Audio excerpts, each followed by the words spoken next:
Good morning. I'm Dr. David Goldenberg. I'm a plastic surgeon in Danbury, Connecticut. And today we're going to be doing a Botox injection on Brandy, who was volunteered, thankfully, for this role. The first thing we'll cover is the anatomy of the forehead muscles. And we'll talk a little bit about the chemistry of Botox and how it works. And then we'll go ahead and inject it to see the actual technique that I use. This will be followed by some further filming about 10 days from now, when we're going to be able to compare the motion that Brandy has now of forehead muscles and how the Botox affected it with how it's related to the anatomy of her forehead. So the first thing we're going to talk about is a little bit of the anatomy that we're going to be affecting with the Botox. So the first thing I'd like you to do, Brandy, is I'm going to wipe away the Betacane, which we use for local anesthesia, and I want you to scrunch up your forehead as much as you possibly can and hold it there. Now what you see here is the pull of the corrugator muscle, which is pulling from this point and this point here and contracting the skin inward and creating that fold. Now relax. Okay, and when she relaxes, watch that the eyebrows come up a bit, and when she contracts, they come down and together. Do that for me, contract. You notice that the medial side of the eyebrow comes together and the muscle contracts across in a band like this. Now relax. So that is that the fibers of the corrugator are in this orientation right here. Now a second muscle that can be blocked with Botox is the procerus muscle, fibers of which run this way. So try to pick up the tip of your nose. That's it. Now this is forehead muscle, this is frontalis, but she really doesn't have a lot of activity of the procerus. Relax. So what activity of the procerus does is it creates so-called bunny folds across here in the root of the nose, because the procerus contracts in this direction. But Brandy doesn't have much of an effect for that. So this is going to be our baseline about what Botox is going to do for Brandy. We're going to wipe away the marks, and we're going to get a good close-up, if possible, of her forehead in resting position and what it looks like when she contracts it as much as she possibly can. Go ahead, contract as much as you can. Okay, now relax.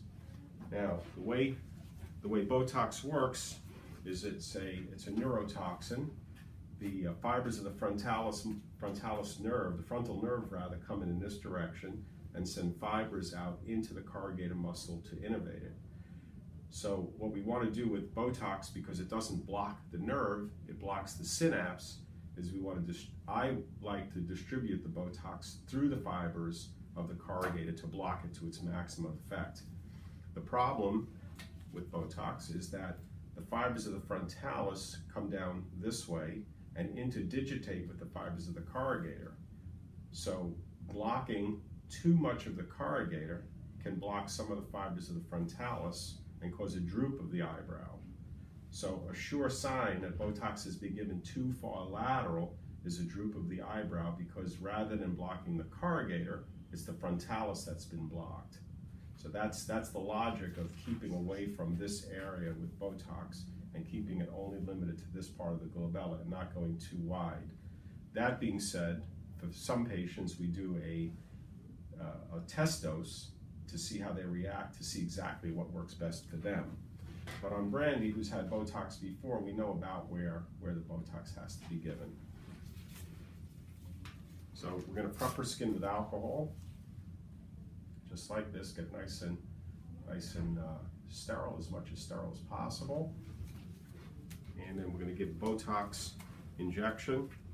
Now the way I give the Botox may vary from other people, is that I believe that the Botox needs to be distributed evenly through the muscle rather than one or two large injections. The way to think about Botox, I believe, is not that it is not a nerve block. It's a block of the muscle itself where the nerve innervates individual fibers. So I prefer to give a large number of small injections rather than a small number of large injections. And I'll show you how that works. So I'm going to cover your eyes. Brandy, you ready? Mm-hmm. Okay, I'm going to cover her eyes. Mostly the reason I cover her eyes like this is if there's any blood dripping down, I want to make sure I catch it in the gauze. All right, so here we go. We're going to start in the middle, just like this, start in the middle. The way I inject is I go right to the periosteum and inject on the way out. And what we're using here is a 24 unit dilution. And I inject on the way out to avoid an inadvertent intravascular injection. And I give small amounts of Botox through this area, staying away from where I believe the frontalis fibers are, so avoid any ptosis of the brow. Are you okay, Brandy? Yep. Good, okay, I'm almost done.